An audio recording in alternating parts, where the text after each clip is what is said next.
குரு பிரம்மா குரு விஷ்ணு குரு தேவோ மகேஸ்வரக குரு சாட்சாத் பரபிரம்மா தஸ்மை ஸ்ரீ குருவே நமக குருவே நமக குருவே நமக.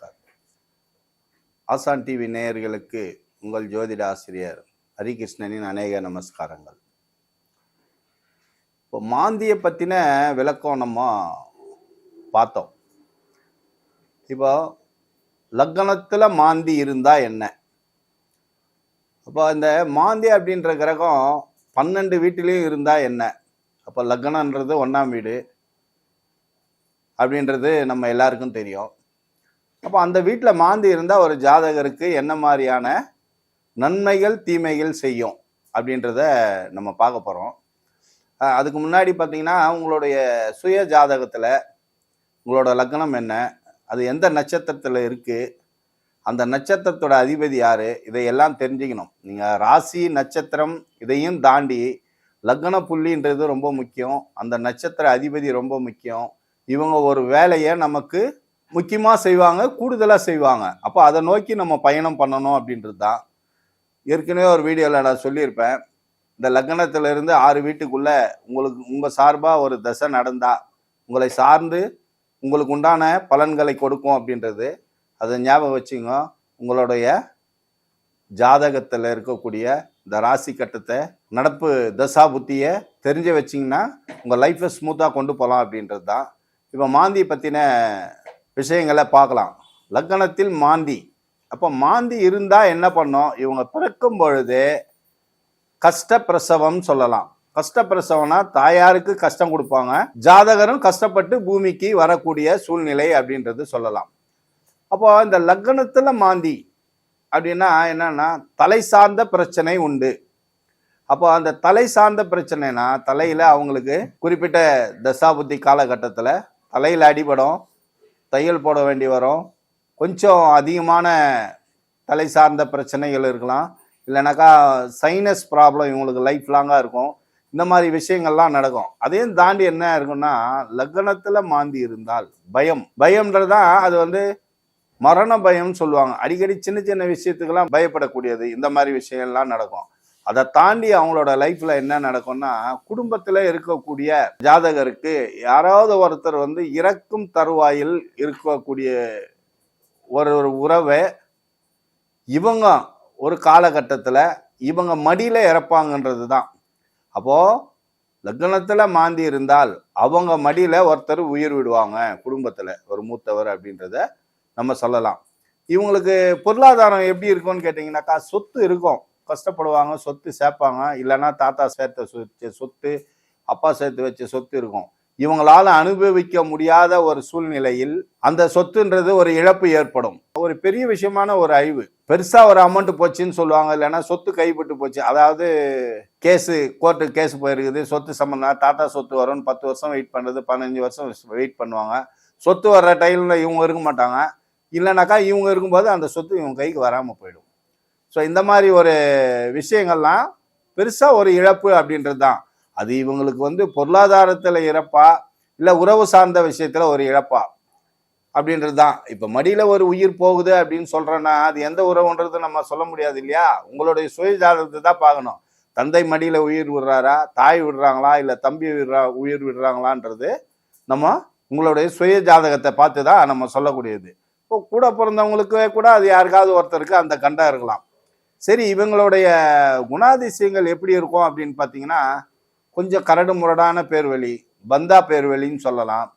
பந்தாவாக இருப்பாங்க. பந்தானாக்கா என்கிட்ட எல்லாம் இருக்குது அப்படின்வாங்க. இருக்குதுன்னா கூட அவங்களால அனுபவிக்க கூட அந்த காலகட்டத்தில் இவங்க இருப்பாங்களா இல்லையான்னு தெரியாது. பூர்வீக சொத்து இருக்கும், இவங்களால அனுபவிக்க முடியாது, இல்லை குடும்பத்தை விட்டு பிரிஞ்சே இருப்பாங்க. எல்லா வசதியும் இருக்கும், இவங்க பார்த்தா தனியாக எங்கன்னா வாடகை வீட்டில் இருப்பாங்க, அந்த சொத்தை அனுபவிக்க முடியாது இருக்கும். அப்போ அந்த லக்னத்தில் மாந்தி அப்படின்றது பார்த்தீங்கன்னா இவங்களுடைய கர்மா, அதாவது இவங்களுடைய முன்ஜென்ம கர்மா அப்படின்றது தான் சொல்லுவோம். அப்போ அந்த முன்ஜென்ம கர்மனா அந்த கர்ம கடனை கழிக்கிறதுக்காகத்தான் இவங்க பூமியில் வந்திருக்காங்க. அந்த ஒரு குறிப்பிட்ட காலத்தில் இவங்க எல்லாம் இருந்தும் அனுபவிக்க முடியாத சூழ்நிலை உருவாகும் அப்படின்றது தான் இந்த மாந்தியினுடைய சிறப்பான ஒரு விஷயம். அப்போ இவங்களுடைய குணாதிசயங்கள் பார்த்தீங்கன்னா இந்த குடும்பத்தில் பிரச்சனை அப்படின்னு சொல்கிறோம். அப்போ இவங்களுடைய ஆயுள் சம்பந்தப்பட்ட விஷயம் பார்த்தீங்கன்னா, லக்னத்துல மாந்தி இருந்தா ஆயுளுக்கு பங்கம். அதை நம்ம வந்து கன்ஃபார்ம் பண்ணிக்கணும். அப்போ அந்த ஆயுளுக்கு பங்கம் அப்படின்னா உயிர் போறது மட்டும் கிடையாது, மாரகத்துக்கு ஒப்பான கண்டம் அப்படின்னு சொல்லுவாங்க. எதிர்பாராத ஒரு விபத்து ஏற்படுறது, மருத்துவமனையில் ரொம்ப நாள் இருக்கிறது, இல்லை உடன்பிறப்பு கூடவோ இல்லை அக்கம் பக்கத்தில் சண்டை ஏற்படும். சண்டை வந்து அதனால உடல் உறுப்பு பாதிப்படும். அப்போ தலையில் அடிப்படும். பக்கத்து வீடு எதிர் வீட்டுக்காரங்க சண்டை போடுவாங்க, எதையாவது தலையில தூக்கி அடிச்சிருவாங்க, தலையில ரத்தம் சொட்ட சொட்ட ஹாஸ்பிட்டலுக்கு போகிறது, மருத்துவமனையில் அட்மிட் ஆகுது. இல்லைன்னா ஒரு விபத்துல தலைப்பகுதி மெயினாக பாதிக்கும். ஏன்னா லக்னம் ஒன்றுன்றது வந்து தலைப்பகுதி. அந்த தலையில வந்து உச்சந்தலையில படுதா நெத்தியில படுதான்னு தெரியாது. அப்போ இதுல லக்னத்துல செவ்வாய் சம்மந்தப்பட்டுச்சுன்னா முகம் விகாரமா இருக்கும்னு சொல்லலாம். முகத்துல பார்த்தீங்கன்னா ஒரு சிலர் பார்த்தீங்கன்னா நெத்தியில இவ்வளோ பெரிய டாக்கா இருக்கும், இல்லை புருவ தண்டை ஒரு விரிசல் இருக்கும், இல்லை தலையில வந்து ஒரு ஷேப்பே ஒரு மாதிரியா இருக்கும், அன்ஷேப்ல இருக்கும். சில குழந்தைங்களாம் பிறந்துச்சுன்னா தலை வந்து ஒரு மாதிரி இருக்கும். மொட்டை அடிச்சிருக்கும்போது பார்த்தீங்கன்னா தெரியும், 4-5 சொட்டா இருக்கும் தலையில. இதெல்லாம் விகாரமா காட்டக்கூடியது செவ்வாய் சம்மந்தப்பட்டுச்சுன்னா.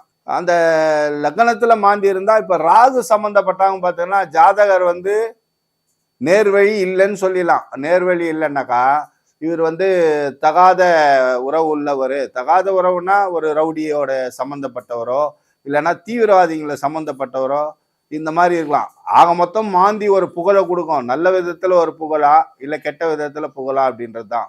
புகழ் பெறுவாங்க, திடீர்னு காணாமல் போயிடுவாங்க. எவ்வளோ சீக்கிரம் இவங்களுக்கு புகழ் வருதோ அவ்வளோ சீக்கிரம் காணாமல் போயிடுவாங்க. சில இது பார்த்தீங்கன்னா லக்னத்தில் மாந்தி இருக்கிறவங்களுக்கு ஒன்றுமே இருக்காது, சைக்கிளில் போவாங்க இல்லை பைக்கில் போவாங்க. திடீர்னு பார்த்தா அந்த தெருவில் 3 வீடு 4 வீடு வாங்குவாங்க. அப்போ அந்த வீடு வாங்கி சொத்து சேர்ப்பாங்க. அந்த திடீர்னு சொத்து சேர்த்துருவாங்க, எப்படி வருதுன்னே தெரியாது. இதெல்லாம் ராகு சம்மந்தப்பட்டிருக்கும். லக்னத்தில் ராகு சம்மந்தப்பட்டுச்சுன்னா அவ்வளவு சீக்கிரம் பணம் வருதோ அந்த காலகட்டத்தில் அந்த தசா மாறுது, திதி சூன்யத்தில் மாட்டிக்கிச்சு அப்படின்னு கேட்டால் இருக்கிறதும் போயிடும், இவங்க உண்மையாக உழைச்ச சொத்தும் சேர்த்து போயிடும். இதெல்லாம் ராகு சம்மந்தப்படணும். அப்போ செவ்வாய் சம்மந்தப்பட்டா மருத்துவம் சார்ந்த ஒரு பிரச்சனை இருக்குதுன்னு சொல்றோம். பொருளாதாரத்தை கொடுக்கும், திருப்பி எல்லாத்தையும் எடுத்துட்டு போயிடும். விபத்துன்றது நம்ம உடல் சார்ந்த விஷயம், அதுதான் உடல் சார்ந்த விஷயம். பொருளாதாரத்துக்கு அதுக்கு சம்மந்தம் இல்லை. ஆனா ராகு சம்மந்தப்பட்டுச்சுன்னா பொருளாதாரத்தை கொடுக்கும், அதுக்கப்புறமா இருக்கிறதையும் எடுத்துட்டு போயிடும், அவமானத்தையும் சேர்த்து கொடுக்கும். இதுவே லக்னத்துல வந்து நம்மளுக்கு சனி இருந்துச்சுனாக்கா ரொம்ப கடுமையா நம்மளை உழைக்க வைக்கும், கஷ்டப்பட வைக்கும். வாழ்க்கையில இவங்க வந்து பெருசா முன்னேறணும்னா ஆவரேஜா லைஃப் போவோம். ஏன்னா மாந்தியும் சனியும் சம்மந்தப்பட்டுச்சுன்னா கெட்ட வழிக்கு போக விடாது, நேர்மையா இருக்க வைக்கும். அப்போ இந்த கர்மகிரகம் இல்லையா, அப்போ அந்த சனின்னாலே உங்களுக்கு வந்து ஜட்ஜி தான், நீதிபதி தான். அப்போ என்ன பண்ணுவாங்கன்னா அடுத்தவங்க சொத்துக்கும் ஆசைப்பட மாட்டாங்க, தானும் அடுத்தவங்களுக்கு கொடுக்கவும் மாட்டாங்க. அவங்க உழைப்பாங்க, அவங்க சாப்பிடுவாங்க, அவங்க குடும்பம் அப்படின்றது தான் இருக்கும். அப்போ ஒவ்வொரு கிரகமும் மாந்தி லக்னத்துல இருந்தா கூட ஒரு கிரக இணைவு இருந்தா இந்த மாதிரி எல்லாம் பண்ணும் அப்படின்றது தான் சொல்லுவாங்க. அப்போ குரு இருந்துச்சுன்னா ஒரு ஆன்மீக வழியிலையோ ஒரு நேர்மையான வழியிலையோ இல்லை ஒரு நல்ல ஒரு ப்ரொஃபஸராகவோ ஒரு ஆசிரியராகவோ ஒரு இன்ஸ்டியூட்டாக இருப்பாங்க. அவங்க தனக்கு தெரிஞ்ச ஒரு விஷயத்த மற்றவங்களுக்கெல்லாம் சொல்லி கொடுத்துருவாங்க. போகும்போது நம்ம இந்த பூமியை விட்டு போகும்போது நம்மக்கிட்ட இருக்கிறதெல்லாம் இவங்க மக்களுக்கு கொடுத்துட்டு போயிடணும், நம்ம குடும்பத்துக்கு கொடுத்துட்டு போயிடணும், நம்ம மாணவர்களுக்கு கொடுத்துட்டு போகணும்னு நினைக்கக்கூடிய விஷயங்கள் தான்.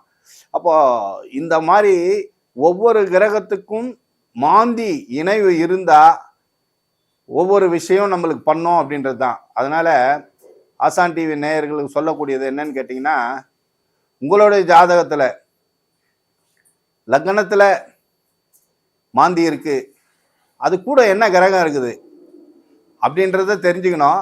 அந்த கிரகம் சார்ந்த தசை நடக்குதா, அப்போ அது நம்மளுக்கு பொருளாதாரத்தை கொடுக்குமா, இல்லை நமக்கு ஒரு உறவை நம்மளுக்கு கொடுக்குமா, மனைவி ஸ்தானம் அப்படின்றவங்களால நம்மளுக்கு ஆதாயமா, எந்த உறவுனால நம்மளுக்கு ஆதாயம், எந்த உறவுனால இழப்பு, இதெல்லாம் நீங்க மாந்தியை வச்சு தான் கண்டுபிடிக்க முடியும். மற்ற கிரகத்தை வச்சு அக்யூரேட்டா சொல்லவே முடியாது. அதனால உங்களுடைய சுய ஜாதகத்துல உங்களுடைய சுய ஜாதகத்துல அந்த கட்டத்துல மாந்தி எங்க இருக்காருன்னு தெரிஞ்சுக்குங்க. அது எப்போ உங்களுக்கு வேலை செய்யும், எப்போ கொடுக்கும், எப்போ எடுக்கும், இதை தெரிஞ்சுக்கினீங்கனாக்கா உங்கள் லைஃப்பை நீங்கள் ஸ்மூத்தாக கொண்டு போகலாம். எனவே ஆசான் டிவி நேயர்களுக்கு என்னுடைய தாழ்மையான கருத்து, உங்களுடைய ஜாதகத்தை சிறந்த ஜோதிடர்கிட்ட கொடுத்து ஆய்வு பண்ணி அதுபடி உங்கள் லைஃப்பை கொண்டு போங்க. நன்றி, வணக்கம்.